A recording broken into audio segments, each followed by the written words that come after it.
Hey guys, we are live. As always, we are talking all things dogs and dog training. I don't know what's going on here. I'm messing with some new studio settings. So I'm trying out some new technology. So to be honest, this live is an opportunity to try out some new technology. But I figured, why the hell not go live? Ooh, I got to find the chat. Where is the chat? Because this is going to be kind of an open Q&A on dogs and dog training. And as always, happy to kind of discuss anything related to the topic. I just need to add the chat to this equation. And once I got the chat going, I see the chat. Okay, great. We can show the chat. Oh, look at that. This is fantastic. See, this is why I'm messing with the new technology here. So like I can show comments on this. This is fantastic. You know what? We're just going to, I want to see if I can set it up so it shows all the comments. What is my opinion on French ring? I mean, I think what the decoys do is very impressive in French ring. It's definitely entertaining from that perspective. Is it a spot for me?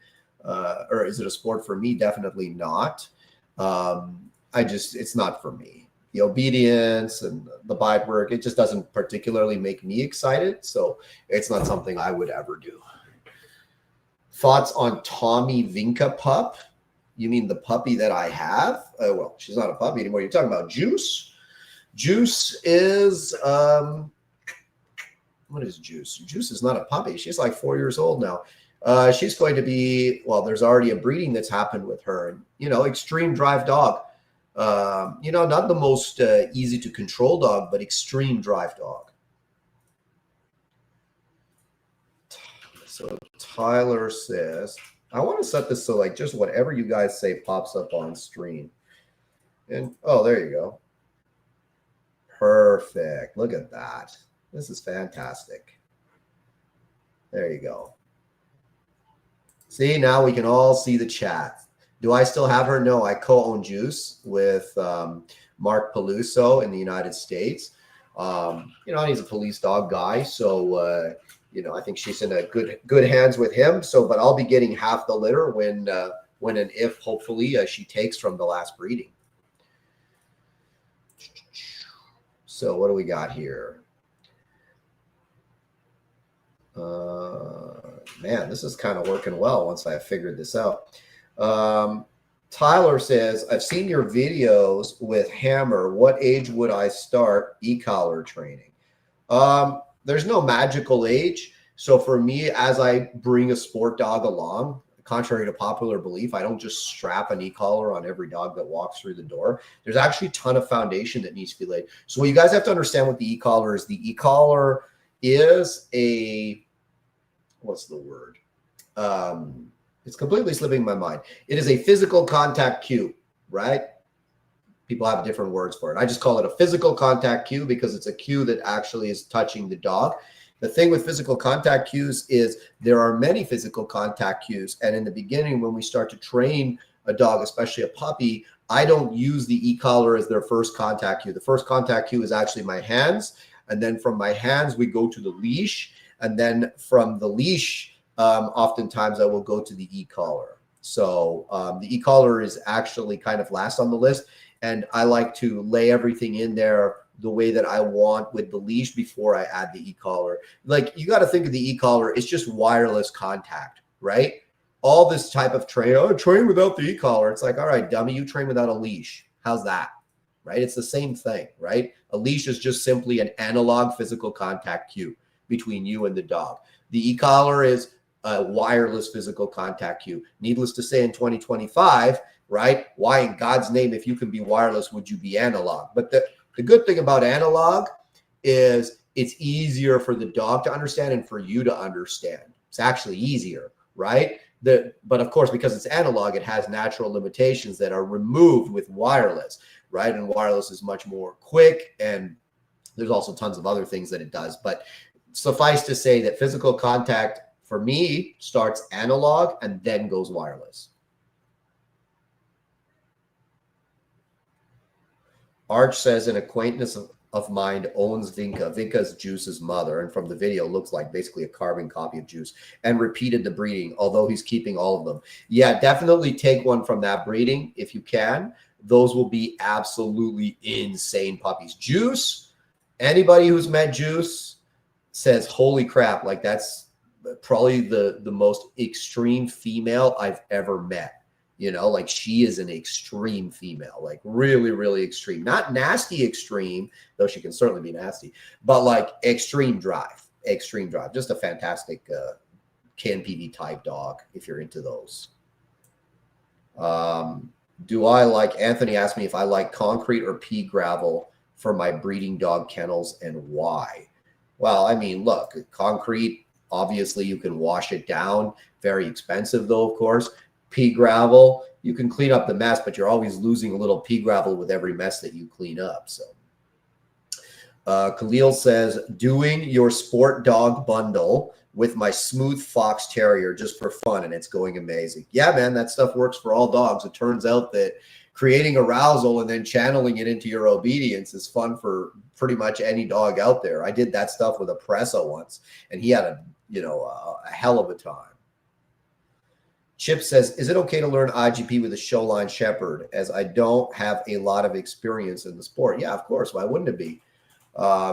Just understand it. Actually, you've got a more difficult job with that dog, right? So when if you stick with it and you ever graduate to a working line, it'll feel like so much easier with that working line. Jay's channel says, hey, Haz, thanks for all the advice. As always, I previously asked about a dog that was healing on the e-collar but would not stay in a sit or drop. Instead came back to heel.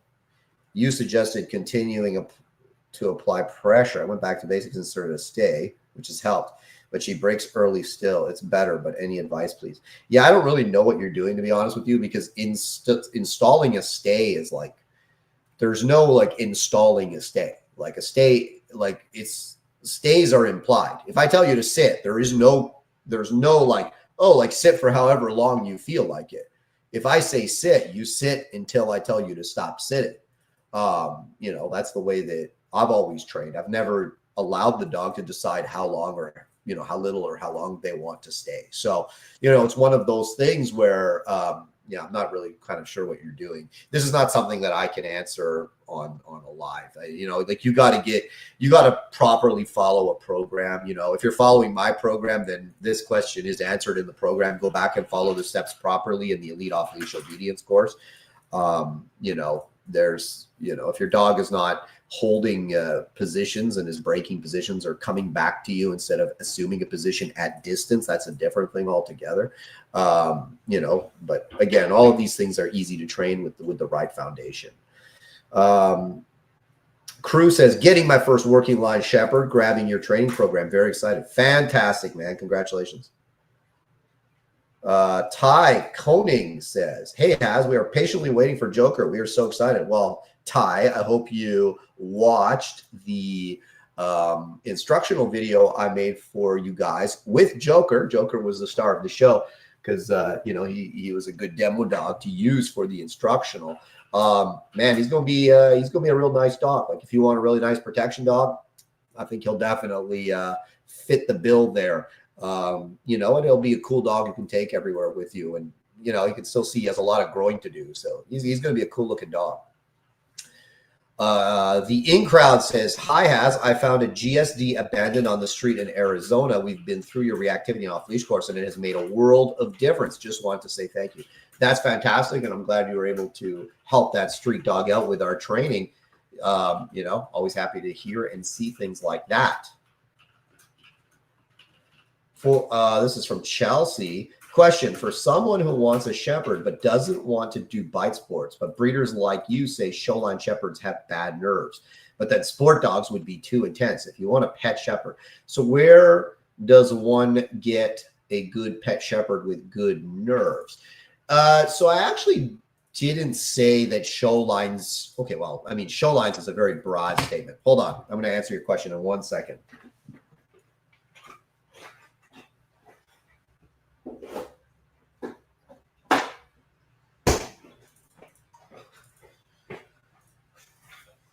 Ooh, this live is heating up. So show lines it's a very broad statement. And you got German show lines, you got American show lines. I would never get American show lines. They're just, unfortunately, just not what the German Shepherd should be by any stretch of the imagination. German show lines, you can certainly find ones that have good nerves, not the kind of nerves that you need for, protection work, but like good nerves in order to be a pet. As for working lines, they're not all too intense. Working lines come in very many different flavors, and even in like really good litters, usually there's like a dog or two in the litter that's more kind of like pet quality. So yeah.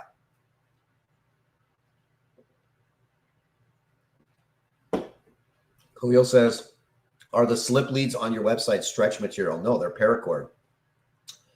I would never use stretchy material for a slip lead, I should say. King Light Gaming says, best way to get a nervous dog to open up in training. Behaviors are known, just lack of confidence and activity. Structured play and secret sauce. So my secret sauce, so number one, structured play. That's always the best way to start, right? Get the dog excited and interested in, chasing and playing possession games with you and engaging with you with a toy of some sort. Once you have that, then get into some of the secret sauce stuff. So guys, the secrets. Some of you that are in my online courses, what I talk about with the secret sauce. You see me doing it with my dogs, right? Where I get them to bark at me and be active and aroused with me. When you are able to do that with a fearful dog, it is a game changer, because it is hard to be in a state of flight and fear while also simultaneously being aroused. So what it allows you to do is, if you're able to do it with the dog and the dog has any kind of drive and motivation, you're able to use the secret sauce stuff where you generate arousal with the dog in places where they would become afraid. So they become used to practicing that emotion of excitement and arousal instead of this like fear and avoidance, stuff like this, right? But yeah, start with play, of course. Shafi says, hi Haz, what are significant observations from watching IG pre-trials which translate to real world protection dogs?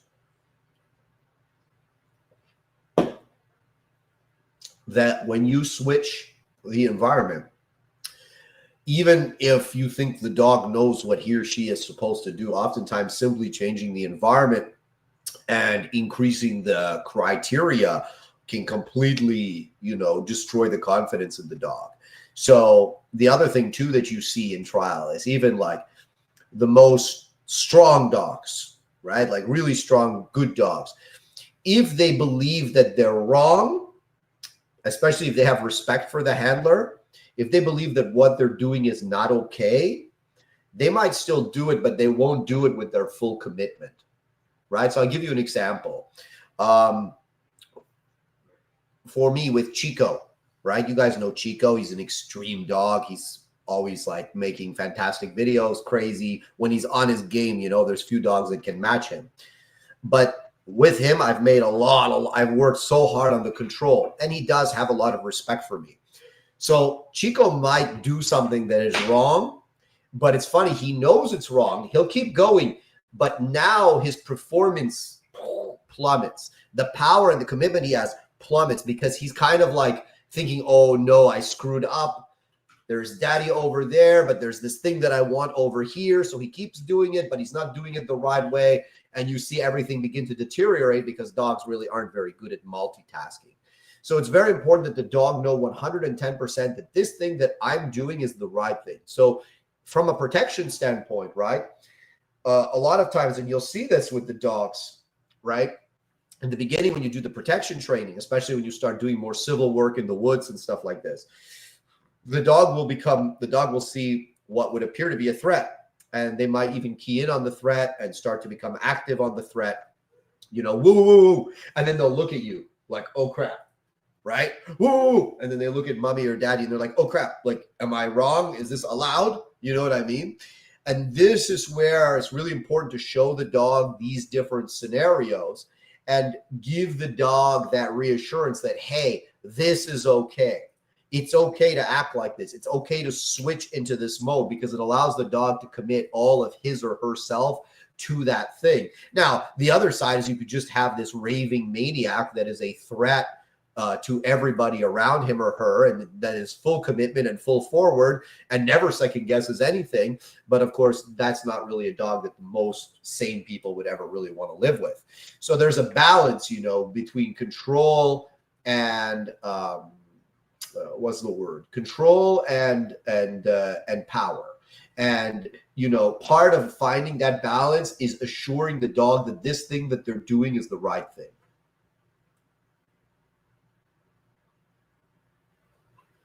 Kevin Salas says, hi, Haz from the Philippines. I learned from your book, and it really helped me build a small dog training business. Fantastic, Kevin. Cheers to you, my friend.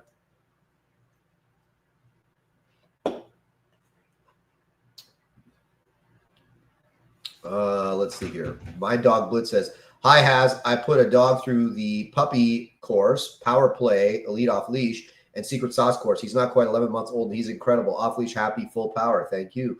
Thank you, Blitz, and full power to you, sir. Khalil says, I've seen a lot of social media trainers luring with high speed to get quick positions from dogs, but I teach the position slow, then add speed. What are your thoughts on same? You know, look, so here's the thing with the luring, right? Like, I know that you know, there's guys out there, like, they do the luring and stuff, and, you know, they got the dogs that are freaking, you know, doing all the different tricks and stuff, and, you know, very dynamic obedience. But what you have to understand is, what is your goal? Like, if your goal is to just kind of like play around with the dog and make cool TikTok videos, all good, man. Go for it. It's awesome. You know, the dog looks like he's having fun, all that stuff. But when you look at, when you see those trainers handling the dogs, right?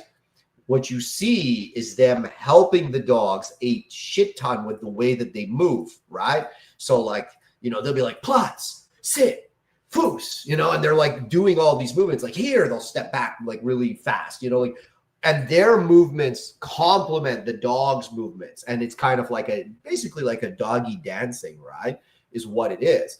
And that's cool, like I said, for TikTok. But when you get on the competition field, and now it's like, all right, you know, we got to do all this stuff. There's no reinforcement. I'm not allowed to do any of that funky stuff because that's handler help, and I'm going to get pointed a lot. Now you see that type of training, oftentimes it goes out the window. And what you'll see in a lot of more experienced competition dogs is their positions aren't nearly as snappy as they wear on TikTok, and their dumbbell retrieves aren't nearly as clean as they wear on Instagram. And the reason why is because it turns out that when all the help is not present, oftentimes you're not going to see that same dog that you're seeing on TikTok and Instagram, right? And, you know, you have to plan for that. So me as a trainer now, yeah, the TikTok and Instagram reels are cool and fun and whatever else, but I'm also planning for that field when we don't have anything, right? We don't have the collars, we don't have the ball, we don't have the food, nothing. I'm not allowed to help the dog, none of that stuff. And seeing what performance can we maintain there. So I'm not saying don't lure fast by all means. Is it going to hurt your foundation to do some fast luring? No, as long as you have a plan to progress your luring to the point that you can now go and trial the dog and you don't have to do all that shit.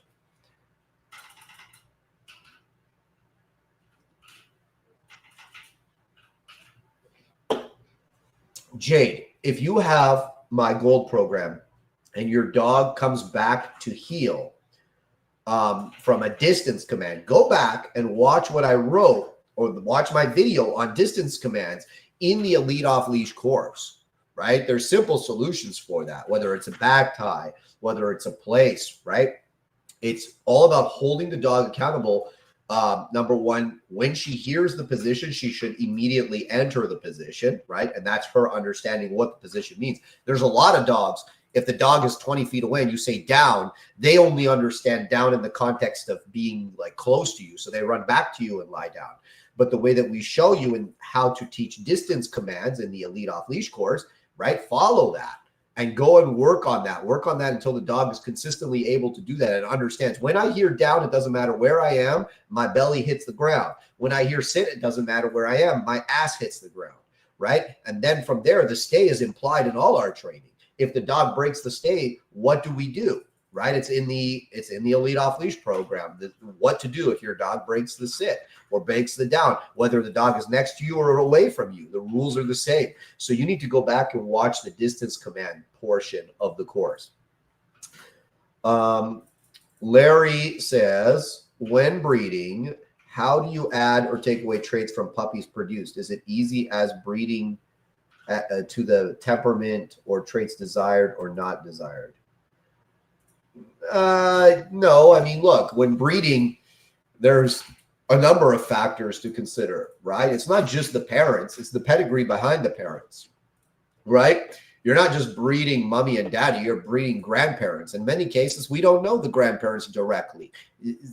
For some of us, yes, we're blessed to know the mother and the father, or at least some of the grandparents, right? The grandparents have an enormous impact. You know, once you start getting past the grandparents, then for sure they have impact, but it's obviously not maybe the same impact as the grandparents and the parents. And in some cases, I would say the grandparents actually have more impact. Now, if you have a line breeding where like the same dog is appearing 3-4 times in the pedigree, especially relatively close up, now you have to take into consideration the traits that that dog is bringing forward. So yes, the parents' traits for sure matter, as do the grandparents' traits. And then, of course, if there's any line breeding, you must take that into consideration as well.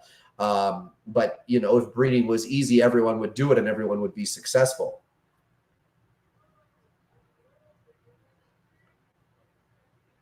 Flag America says, you mentioned in a podcast that outcrossing is needed for the Doberman breed in order to have better health and workability. Do you feel the same with exotic Frenchies since a lot of them are outcrossed? No, because the qualities that they were looking for in Frenchies, and I love Frenchies. I love the behavior of the Frenchie. Unfortunately, you know, some of them have health problems, and there's no two ways about it. But there's a lot of healthy Frenchies too, right? It's all about breeding for the flatness of the face, really. Most of the Frenchie problems are related to how flat you want that face, and the flatter the face is, the more problems you're going to have generally. There's other problems as well too, and of course people that are just breeding for exotic colors and stuff aren't maybe taking into consideration some of the common, you know, digestive health issues and skin health issues that plague the Frenchie. But overall, as a breed, they're in better shape than the Doberman, and that's for sure.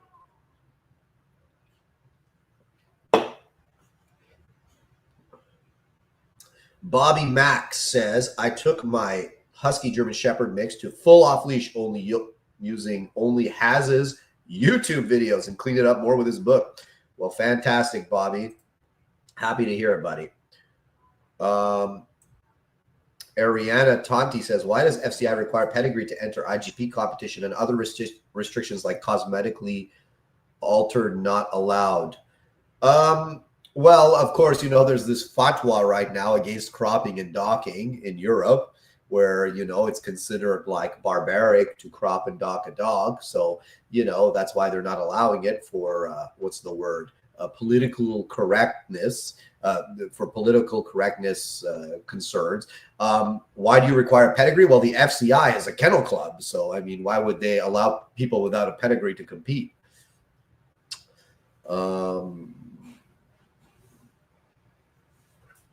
Glomax Solutions says, hey, Haz, what got you interested in breeding Presas? I actually bought one from a guy like 14, 15 years ago. I thought it was a really nice dog. He ended up having a cruciate ligament injury, so I did have to return him. But in the time that I had him, which was like just a couple days, I was like, my God, this is an awesome dog, like a fantastic dog. And I just had him for a couple of days. And from then I was just like, man, like I want to find out more about these dogs. I want to have these dogs. The next thing you know, I had a bunch of them. I imported a bunch of them. I was breeding them, you know, but, and they were cool dogs in many ways and then not cool in many ways. A lot of health issues. There's, again, the Presa is something where if you spend the time on it, you can really kind of refine things down to what you want. But what they were going to be, I could see, I was like, if I put a few more years into this and really, I'm very selective moving forward with my breeding program, I can get exactly where I want. But fundamentally, I'm not going to be able to do what I really love to do with the dogs, which is dog sport. And the Presa is just not a dog that's for dog sport. Like, for sure, some people do it, but it's not like they're not going to excel at it. And for me, I was like, I'd rather put my time into a dog that I'm really going to work a lot, which is not the Presa. So, while I'd probably own another one as a pet, I wouldn't breed them again. How do you know if a dog has drive or not? Well, it's evident. It's evident. Like, like for instance, if you offer the dog food and they don't, everything exists on a spectrum fundamentally, right? So let's talk about food drive, right? If I give a dog some food and the dog takes the food, but like takes it like, doesn't really like attack my hand and just like take the food from me, then I'm like, okay, he might have some food drive, but it's not like extreme food drive. But then if I have a dog where I give him the food and he's like, blah, and he just like mucks the food, right? Hurts me taking the food. I'm like, okay, this dog has some commitment and drive for the food, right? And if I give a dog a piece of food and he's like, does that little slow chew and takes 5 minutes to eat a piece, no food drive that's meaningful for me, right? But now you might say, okay, we add a little bit of stress, environmental stress, maybe stress from the handler, stress from another dog, whatever. Will he still take the food, right? The strength of the drive can be measured also in how it stands up to internal and external stress. And the dogs that have true drive walk through stress to satisfy their drive. And it's the same thing for a toy, all the time. Oh, my dog has a crazy drive. I'm like, okay, yeah, give him his ball. They give the dog the ball. The dog kind of looks at the ball and he's like, but I'm in a new room and I'm a little scared. So he doesn't really have that much ball drive, because if he did, the drive for the ball would overwhelm his concern for being in a new room. You know what I mean? So that I find a lot of people are unable to actually effectively say, does my dog have drive or not? Is this high drive or is it just average? But again, everything exists. If the fastest car you've ever driven is a Honda Civic, right? Then a Chevy Cobalt will seem pretty fast to you, right? It'll be like, wow, like this Cobalt is just as fast, if not maybe slightly faster than my Honda Civic. Fantastic. If you've never driven a McLaren, right? That Civic, that Cobalt, that's going to feel good, like nice and quick to you, right? So that understanding of drive also comes from experience across a spectrum, right? Landry says, are you familiar with Ivan Balabanov's training methodology? How does it differ from yours? I don't know. Like, I mean, obviously I've seen some of the stuff that he does. Am I like an expert on what he does? No, I'm not. Just like based on some of the things that I've seen, yeah, I would say we probably don't have a ton of similarities. I always, it's funny. I joke with my friends, because Ivan's kind of like, what is this thing? Training without conflict. I'm like training with conflict, right? We like the conflict. We're not talking about pet training. We're talking about like for sport work, right? Because conflict generates power, right? Conflict makes power. Conflict makes intensity. Like you watch me train Chico. That's conflict, baby, right? Full power. But that's, we different strokes for different folks, right?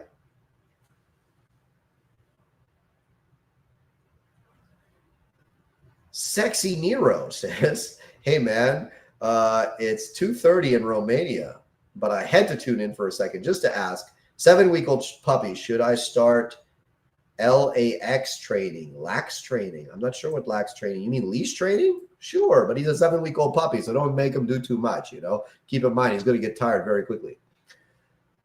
Gabe says, so we bought 3 German Shepherd puppies this past August. 2 are brothers and 1 is not related, but same age. All 3 are 5 months old and almost too smart.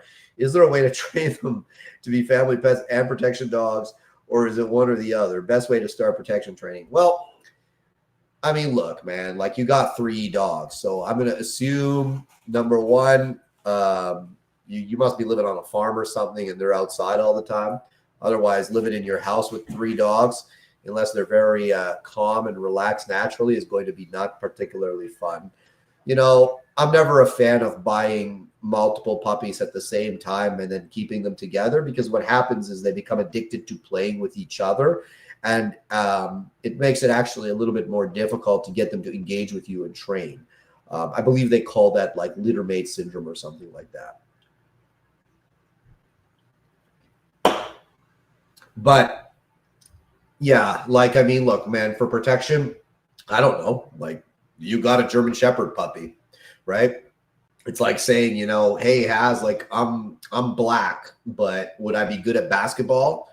It's like, bro, I don't know. Is your daddy LeBron James? You know, is your mommy whatever WNBA player is out there? Like, you just described a race of dogs to me, right? Like, there's a lot more specificity that is required before we can say, okay, like maybe these dogs have some of the genetic qualities necessary to become protection dogs, right? So, you know, if they have, then for sure you could train them as long as you have the right trainer to help you. Azzy Harris says, got your book. Can't wait to read it and keep up the good work. I'm a dog trainer for basic obedience and I want to keep improving and get into protection work. Awesome, man. Well, good luck to you. Shafi says, thanks. I got your DIY protection course. Can I do the boogeyman on a back tie without a handler? You can, but I wouldn't recommend it. Use a handler. You need a handler. Can I start protection on my own? I have the DIY protection course. You do need a friend. You don't need a trained decoy, but you need a friend. This idea that you can train your dog to fight on your own, not really. You cannot do it. Where did I get Chico from? I bought him from his breeder that he was returned to. Hello from Switzerland. I have a question about aggression. What happens when aggression stops hormonally in the trapezoidal circle in the brain? Aggression indicates a form of aggression. Want to know which hormones and messengers are produced, when and how they degrade. Buddy, you're asking me like neurochemistry stuff. I'm the wrong guy to be asking about that. You need to ask a brain surgeon or something. You know, maybe ask like one of those force-free trainers that's always talking about science. They'll talk to you, I'm sure, for hours about the trapezoidal cycle in the brain, about aggression, but, you know, ask them to stop it.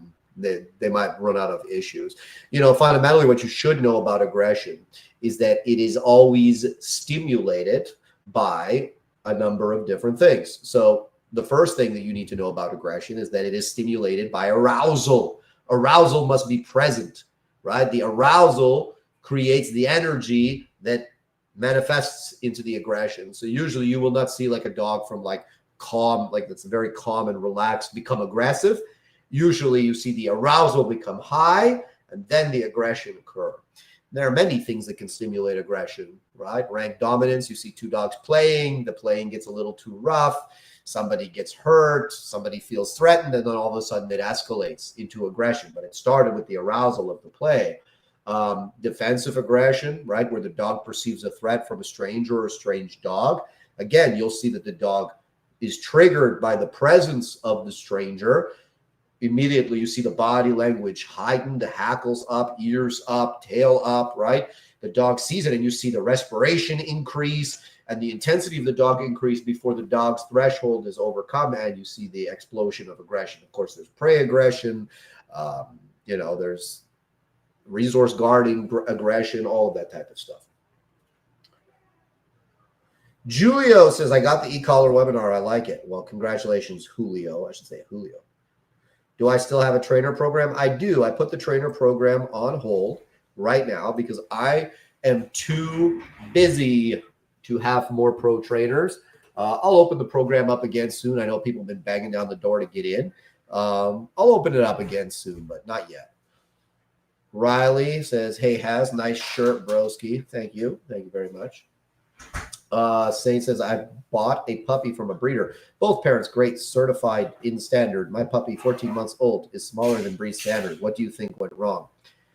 I don't know. Probably nothing. I mean, You know, size is not a guarantee. This is not a factory, right? You can have two small dogs produce a big dog. You can have two big dogs produce a small dog. You know, there's no guarantee that your dog is going to be as big as the parents or not bigger than the parents. You know, things like size and color and stuff like this, they're not guarantees. This isn't a factory, right? Christina says, I'm just starting IGP and I have two questions. At what age would you be for their BH and first trial? How many training sessions a month or a week do you think is right with a decoy? With young puppy, I mean, until they have their teeth, I won't do more than a few training sessions with a decoy. You know, there's no magical age where I'm like, you have to have your BH by this time. It's more a question of like, when is the dog ready, right? Like, what have you done? Like, is the dog ready? Is the dog going to be bulletproof? The purpose for me is not to get the title. The purpose for me is to have the strongest competition dog I can have. So if it means waiting till he's 3 years old and fully subscribe to the religion of Haz before I step on the field with him, then that's what it means. And if it means, oh, you know, like he's ready at 2, then he's ready at 2, right? There's no magical age where it's like you have to have your BH.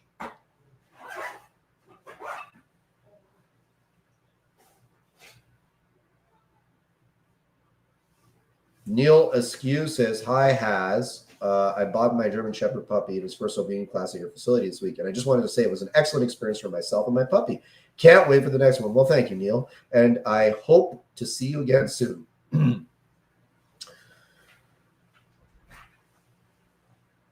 Z-Sprick says, can a stud be good if tight breedings on him show nerve issues? Basically, can a stud be good when he's an outcross only? Well, sure. There are many studs that are outcross, the result of an outcross pedigree, that are good. Would I ever use a stud that has like maybe lots of nerve in the pedigree, or like, you know, let's say one of the parents was like nervy? No, because semen is cheap and there's many studs out there. So why would you use something that is compromised in any capacity? Brolio Rodriguez says, hey, Haz, I've been heavily punishing my 14-month-old Mel whenever he reacts to other dogs he sees out on the street. I killed the lunging, growling, and barking, but the hackles and fixation continue. Yeah, I mean, look, you know, hackles is different, right? Like, hackles is a sign of emotion. So it doesn't necessarily, I don't punish a dog for hackling. In many cases, you know, you'll see dogs that are more reactive in nature and they'll know another dog is there. They won't even be looking at it, but they'll be hackled. You're not going to punish that, right? But fixation, for sure, you punish that, right? Absolutely. And I find that when people start at the top of the reactivity tree and try to cut their way down to the bottom. And that's the mistake they make. I want you to think of reactivity as a tree, okay? When you have a tree, do you cut it from the top or from the bottom, right? This is what most people do with reactivity. Think of this as like a big pine tree, right? So they chop off a little bit of the top, and then they chop off a little more of the top, and then they chop off and chop off and chop off, and their goal, but they usually never quite get to the bottom of the tree. And then, of course, it starts to regrow itself slowly, right? And that's the problem. What you have to think about as reactivity is you chop the base of the tree off, right? And the base of the tree is arousal. So if you are able to identify the arousal your dog has towards other dogs or people or whatever it is, right? If you're able to identify the arousal, then punish the arousal, right? If you're able to say, okay, he's being aroused towards the, you know, and I'm not saying looking. I've said it 1,000 times. Your dog should be able to look at other dogs. Your dog should be able to look at other people or whatever it is. The goal is not to kill the dog for looking. The goal is to punish the arousal that is directed towards the target of the reactivity. That is what you must do. Greetings from Portugal. That's from Joshua. Greetings to you.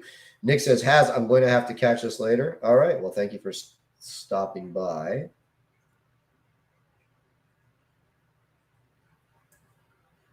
Thank you, sir. Let's see what else. Dave Miles says, does your Elite Gold course include every course you offer, including sport dog and protection?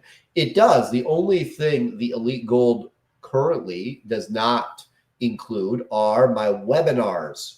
because my webinars aren't courses. But any course that I've ever made, aside from, of course, the trainer's course, because that's a different thing. But any course, like dog training course I've ever made, is included in the Elite Gold.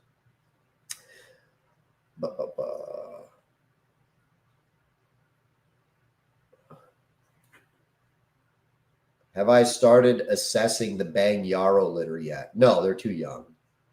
Hammer or Wasabi? Well, I made the decision to let Wasabi go to one of my trainers, Jessica.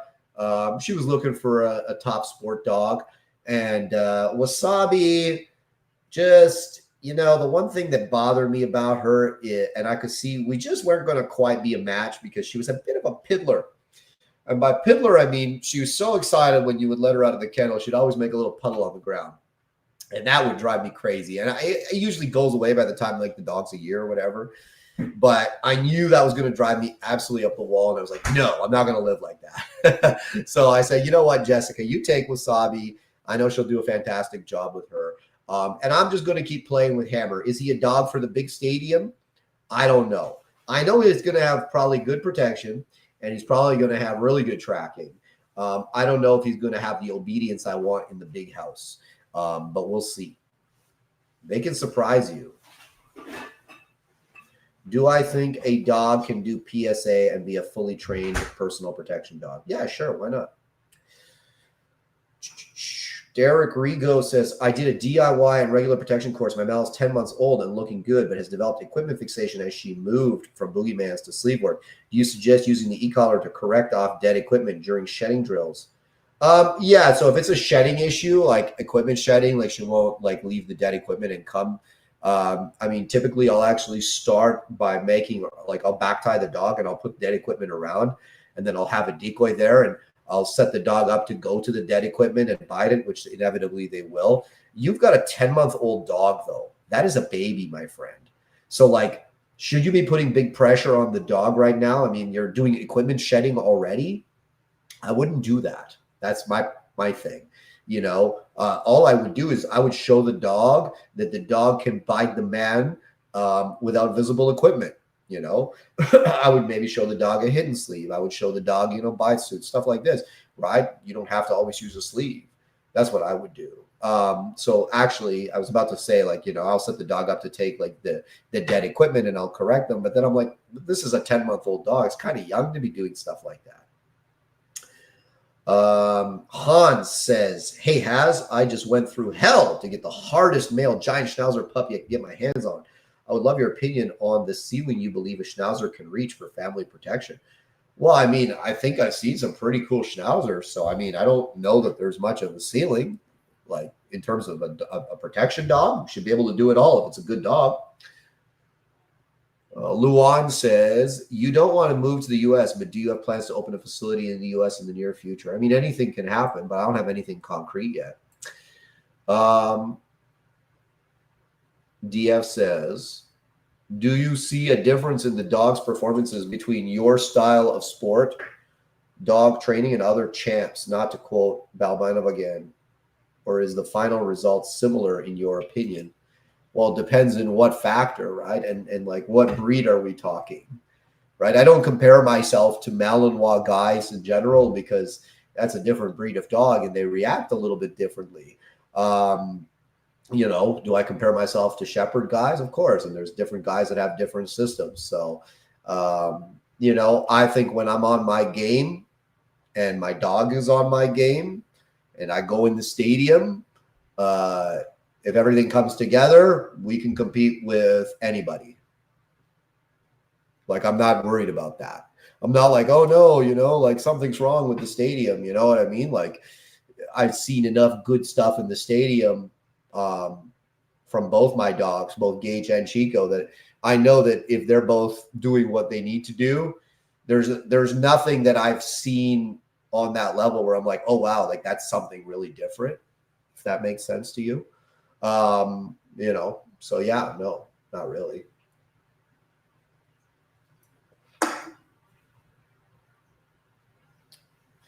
Alan says, would you recommend buying your courses one by one or the trainer certification? I have experience, but want to set up my skills in business. Well, if you want to be a dog trainer, obviously I have a dog training course.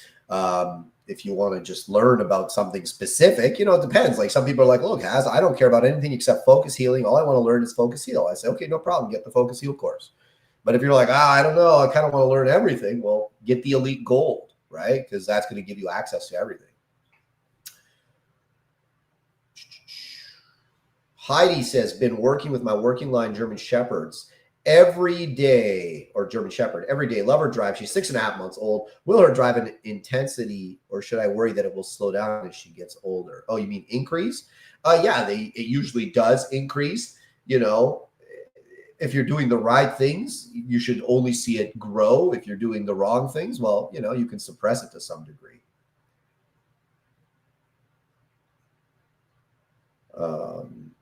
Shafi says, your buddy Zach George recently uploaded a video on off leash. His dog was the whole video on a long lead. Yeah, I know. Like Zach George uploads puppy training that I would ask my 7-year-old son to do, and wants to pretend like he's giving a gift to the world. I'd give my son a young dog on a long leash and give him a bag of food, and I say, okay, train him to do recalls, buddy. Maybe he should start his own channel.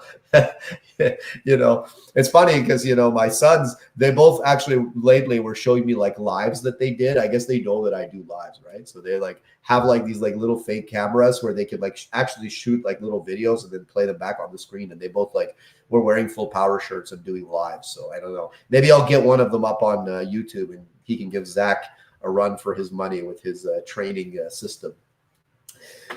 Wave says, Haz, I'm against dog fighting. My point is this: American Pit Bull Terrier dogmen put their dogs through certain rigorous tests or filters to determine if they have gameness or not. Even to the point of giving up their lives. These dogmen claim that the American Pit Bull Terrier is the only breed that has gameness. Is that true? Or can a German Shepherd or Malinois have gameness? Yeah, what people don't understand is the Pit Bull Terrier, if we're speaking about the actual dog fighting dogs that are purpose bred for that, that's a different task, right? That's a different task than the type of work that you need a German Shepherd or a Malinois to do. Those dogs are put in a box with another dog, and the goal is literally to go until either you're dead or the other dog is dead, and anything less than that is unacceptable. But that requires a dog that's not thinking, because if he was thinking, he would get the fuck out of there. That requires a dog that completely zones out, that activates on pain. So if he feels pain, it should spike his arousal higher. That's a functional thing that they have. And just blind, unfocused, there's zero thought, just go forward and commit, right? That is not the kind of aggression you want in man work. That is not the kind of behavior that you want in a personal protection dog or in a sport dog, because those tasks require balance, right? I want you to think about your favorite boxer. I want you to watch the best boxers in the world in the ring, right? Are they? No. Everything's calm, they have a plan, they're moving, they're doing all this stuff, right? They have a game plan, they're thinking. It's aggression, but it's thought out aggression. They react to the aggression, they counter with their own aggression, but everything is thought out. They have a brain when they're in there. The emotional guys that just swing for the fences, they might have a good strong 10 seconds in them, but then after that, they get eaten for breakfast, right? That is how you should think of the kind of brain that you want in a dog that you're going to do man work with, right? Especially a dog you're going to live with. The Pit Bull Terrier is for me, it's, yes, that's for dog fighting, right? So we can all stand around the box and throw money on the dogs while they shred each other to death, right? If you want that kind of dog, then you have to understand the breeding for that is very different and the mentality is very different. So they're not even close to the same thing.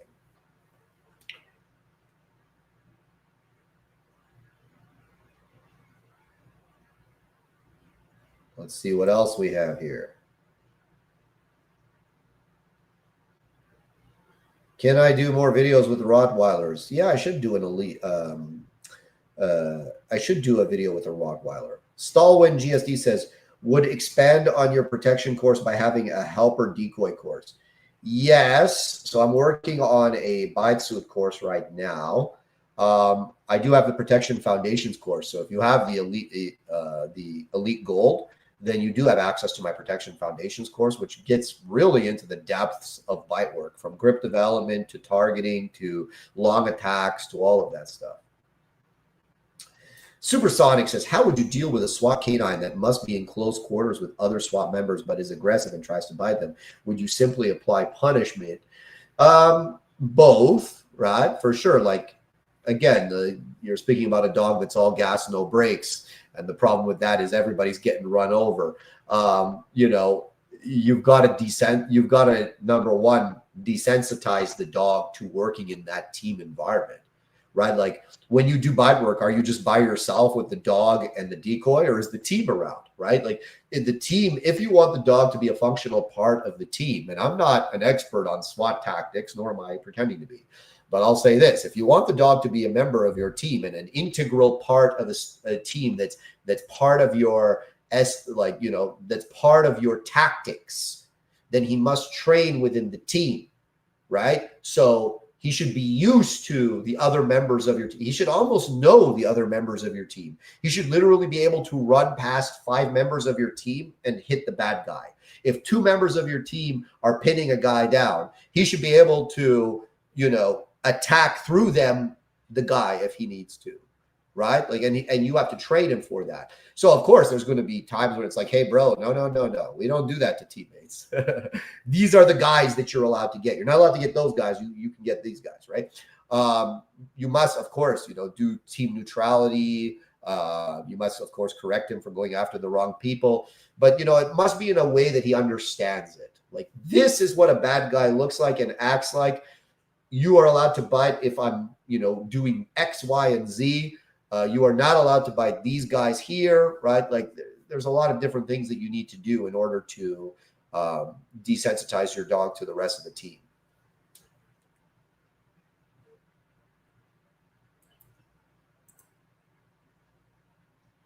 What else do we got here?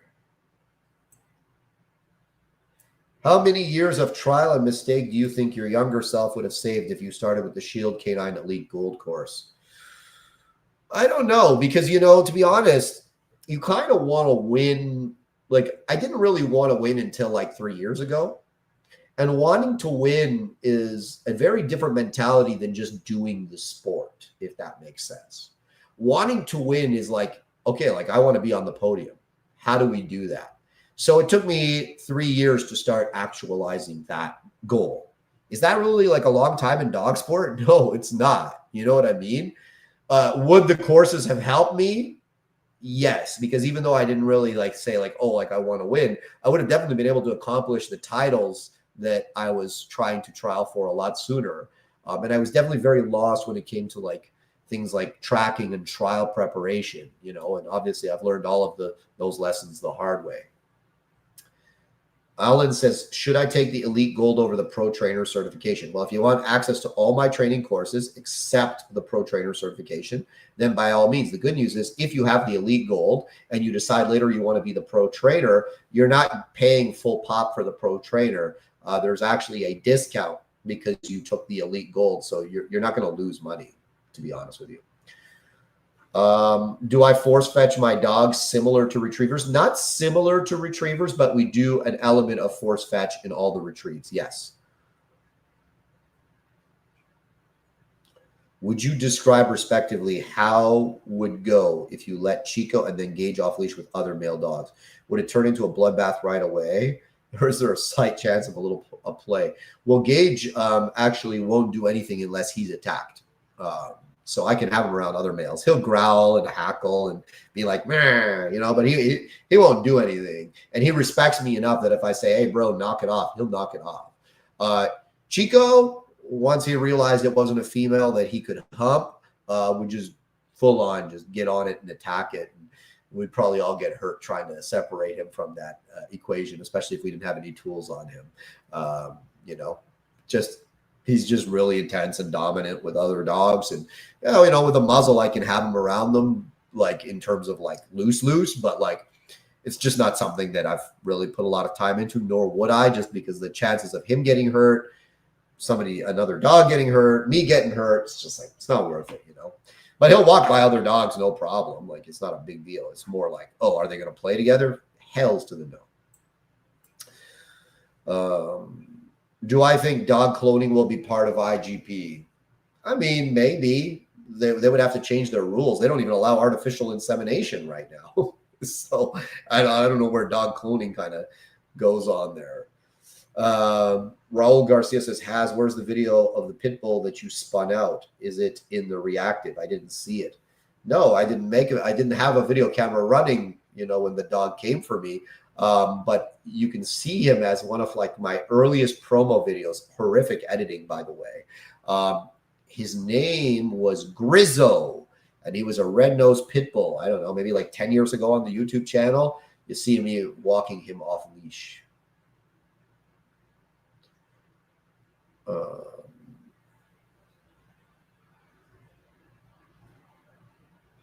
Do I have a favorite trial trophy plaque behind me on the wall?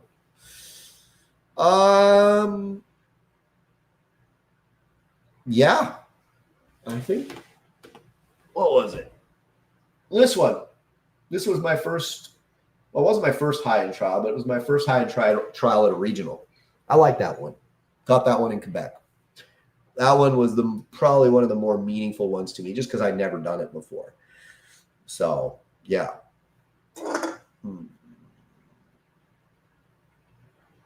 Have I seen or known of any good bull terrier in bite sports? I have not, actually.